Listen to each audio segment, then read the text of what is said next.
to 100. So we had a number of questions. The first thing was, well, our attribute classifiers aren't perfect. We're getting 80 to 90% on each one. And what if we had better attribute classifiers? Would that help us or not really? And so we could do an experiment where we basically replace the attribute classifiers with humans. So rather than labeling each image using our attribute classifiers, we show each image to humans on mTurk and ask them to say, is this person male? What is the ethnicity? What's the age? And so on. And so doing that, here's what we get. And so the red curve is verification performance using our automatically computed attributes. And the blue curve is verification performance using the human attribute labels. And the x-axis is the number of attributes that we use, right? So we go up to 18 in this case. And we find that if we just had perfect attributes, i.e. humans in this case, we do much, much better, right? We're more than 10% better out at 18 attributes. And in fact, what's encouraging is that this blue curve seems to still be going up. It doesn't look like it's saturating, which is very incredible because this means we could get up to 95, 96% maybe if we just had better attribute classifiers using the same exact framework. So that's very encouraging. But obviously there has to be a ceiling somewhere, right? I mean, can we get to perfection? Well, one thing we wanted to know was what is the upper limit, or at least how well do people do on this? And so one thing we did was we basically removed the whole system, and we just showed people the images from LFW directly and asked them to say, are these people the same or are they different? And so when we do that, we find that people are basically perfect. They're 99.2% accurate on LFW. But if you look at the images in LFW, for example, here's a pair of Robert Redford, you see that even though these were taken many years apart, he's at the Oscars in both of them. And so it's the same background or very similar background. He's wearing the same sort of clothing. The bow tie is very distinctive. And so we thought, this is probably helping people quite a bit, right? Because even if they can't tell from the faces that these are the same person, the fact that they're in the same environment and wearing the same clothing is likely to mean that they're the same person. And so we did an experiment showing people masked images like this, where now they can only see the face. Part of the hair is obscured. Sometimes the ears might be cut off, the chin might be cut off, but generally there's very little background and it's mostly face. And now people do quite a bit worse. So this doesn't seem like much, but you have to remember that you have to look at the error rates at this point, right? And so what's happening is people are making 3 times as many mistakes when you show them images like this. So this is very interesting. This means that, yeah. Do people do better on images of celebrities? So LFW is all people in the news. So it's all people that are sort of celebrities or public figures or politicians.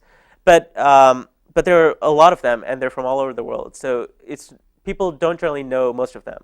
But we wanted to explicitly sort of answer this question. So we also did the same test where we asked people to mark if they recognize these people.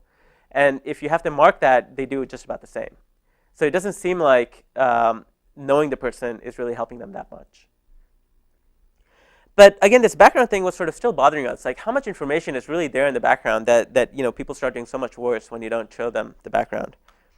So we showed people images like this, where we cut out the face, right? And so of course you can still see the hair in some images. You can still see the chin or the ears maybe, but in general the face is mostly gone. So any guesses on how well people do on this?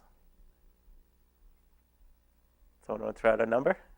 99.1. Sorry? 99.1. No.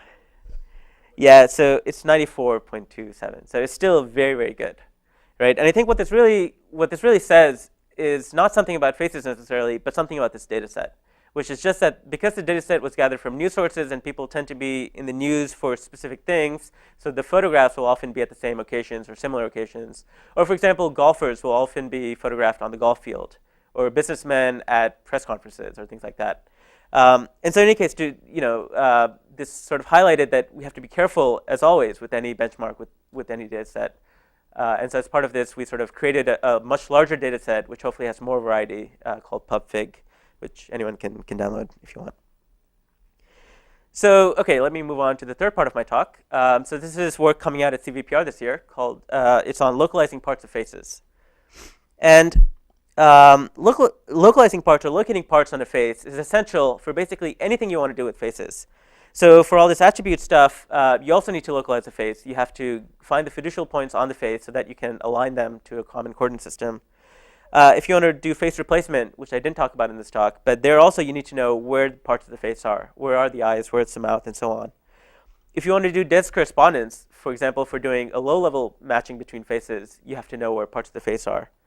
And then, of course, eventually people want to move towards 3D alignment of faces. And I think there also, one of the key things you have to do 3D alignment is figure out where are all the points on the face located. And so if you look at the simplest thing you would think of, which is let's train a local detector for a point. Right? So here's the detector output for this corner of the eyebrow. And you can see the detector works fairly well. We get a fairly strong peak right where the corner of the eyebrow is. And so local detection works. And so this is great. We can solve this problem. Well, not really, right? So if you look at this point, which is the top of the eyebrow, locally, this point looks just like the point next to it, which looks just like the point next to it. And so what you find if you run a local detector is you get these ridges in your detector output. And then for other points, you get a lot of false matches as well, right? So this is the tip of the nose, and you find a lot of these other points, for some reason, happen to look like that. Or in some cases, you get no matches at all. And in this case, I think it's because this detector is trained on the side of the nose that you can't see because he's turned away. So the problem is that if you have some good results, but a lot of bad results like this or no results, how do you combine them into really getting a solid estimate for every single point on the face? Because it's no good if you only get 2 points or 3 points reliably for each face. You have to get the same set of points for all faces to be able to align them. And so, of course, the first thing you would think of is, well, let's attach some sort of global model to this to enforce consistency. And there's been a huge history of work on this, mostly with parametric global models, for example, active appearance models, which I'm showing here. But in our experience, all of these models tend to break down when you look at real-world images. Because they tend to be either too limited, or there's not enough data, or the parametric setting is too restrictive. And so this work, we look at sort of a non-parametric global model. And so in particular, let's recast this problem as sort of an attributes problem. And so the way we're going to do this is we're going to change up all the pieces of our pipeline. And so now our low-level features are dense sift across the face. Our attribute classifiers are now more like part detectors. So they're local sighting window detectors trained for each part, or each point on each part. And then our composition function is a combination of the local detector outputs and a set of global exemplars, or global models trained via a consensus of exemplars. And so I don't want to go through all the details of this, they're in the paper, but to give you some intuition, the way this works is that we have a number of local detectors, and these give us a bunch of outputs on the face. And now, what we want to do is we want to find exemplars in our database that have a similar pose and expression as the input face. And so we do this via a ransack-like method, where we essentially pick images from our database that we think are similar, and then rank them on similarity. And so maybe after one round of searching, we find one face which is somewhat similar to this person. And now what we can do is, because this exemplar in our database is labeled, we can just copy the labels over. But of course, if you copy the labels over, you're discarding information in the image itself. And so instead, what you can do is you can use your local detector outputs and combine them probabilistically with the parts from the exemplar.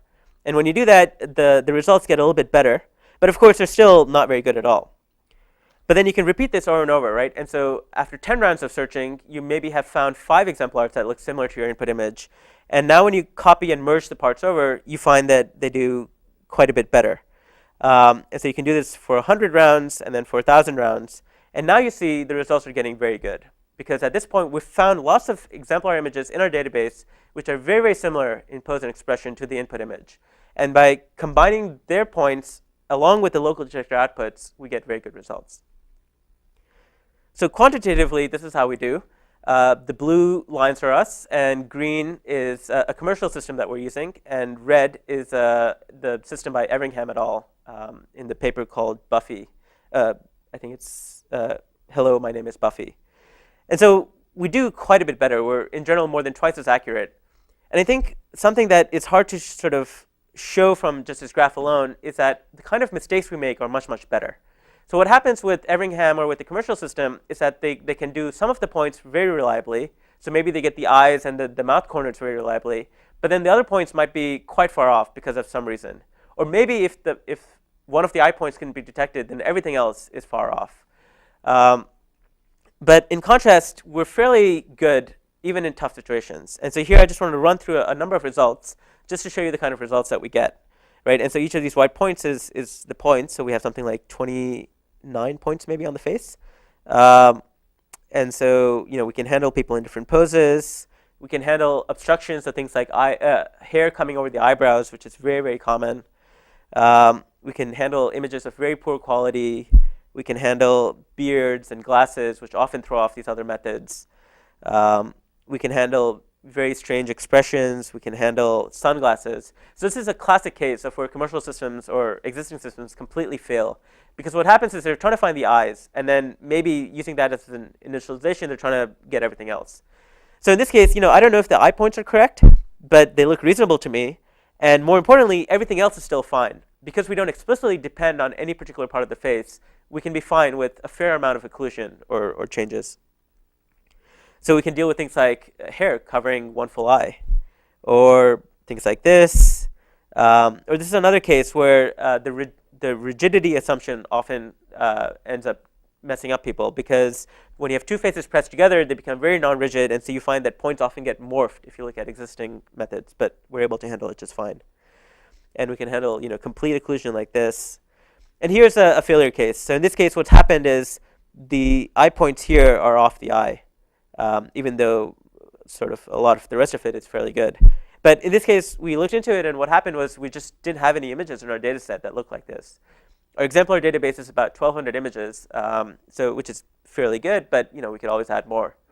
The nice thing is that we could just add some images which had this kind of pose and expression, and we would be done. This example would work again.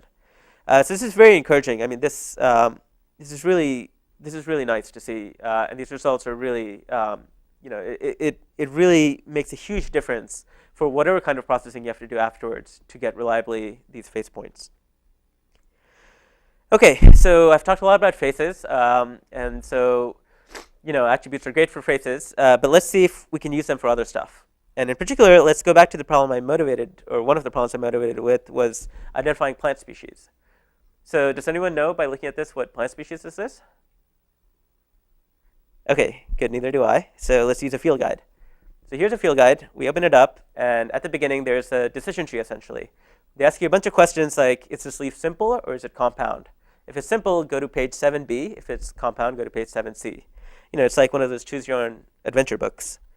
And you do it, and you follow this tree down, and you get to the leaf node, and you find essentially something like this, where they'll have some nice drawings of the species and some description about what they are.